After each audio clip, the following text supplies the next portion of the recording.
কাজের আর্জেন্ট, ছোকরাটা কোথায় গেল?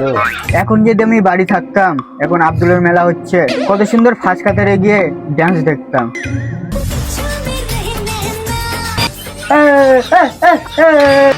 ছোকরা, তুই এখানে কি করছিস? ওদিকে কাজ আর্জেন্ট আছে, চ। হ্যাঁ স্যার, আমি যাচ্ছি এক্ষুনি যাচ্ছি। যা, ওখানে বড় কারিগর আছে, ওর কাজটা দেখবি, যা। বাড়া, এখন দেশে আব্দুল মেলা হচ্ছে, আর আব্দুল মেলা না দেখে আমি কাজ দেখবো, আমি পালাবো। হ্যাঁ, সেই থাকে যাবে আর আমি পালাবো কাজ না দেখে। কি দাদা, সেট কোথায় গেছে জানো? সেট বাইরে গেছে।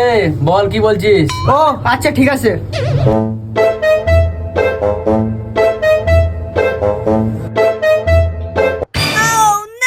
কিরে, কোথায় যাচ্ছিস?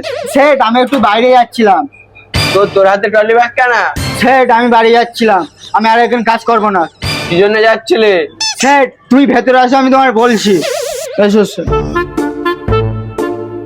সেট, আমাদের ওখানে আব্দুল মেলা হয়ে গেছে, আমি এখনো যেতে পারলাম না। তোমার দোকানে কাজে এসে আব্দুল মেলা মিস করছি। সেট, কত সুন্দর ড্যান্স হচ্ছে জানো সেট, আমি ড্যান্সের সময় পুরো ফার্স্ট কাতারে থাকতাম। এখন আমি আর যেতে পারছি না, তাই মন খারাপ, আমি কাজ করবো না স্যার, আমি কাজ করবো না। দেখ করছি, আগে তুই কাজ ফাজ শেখ, টাকা কামা, তারপর তুই এরকম কত মেলায় এনজয় করতে পারবি। সেট, কাজ তো শিখবো, তোমাদের কারিগর আমার কাজ শিখাই না, আমি কি করবো? তোমাদের কারিগর একটু বলো কাজ শিখাতে। আচ্ছা ঠিক আছে, আমি বলছি। তাহলে সেট, 10 টাকা দাও, এক বান্ডিল বিরিয়ানি খাবো সেট। বাচ্চা ছেলে সেট, আমি মারলে আর আমি বাড়ি যাবো সেট, আমি আর কাজ করবো না, বাড়ি যাবো। এ করছি, তোর বয়স কত, তুই বিড়ি খাবি? সেট, আমার বয়স 17। যা, 10 টাকা দিচ্ছি, এক বান্ডিল বিরিয়ানি আয়, আমি আর তুই খাবো, আর তাদের কাজ করবি, যা।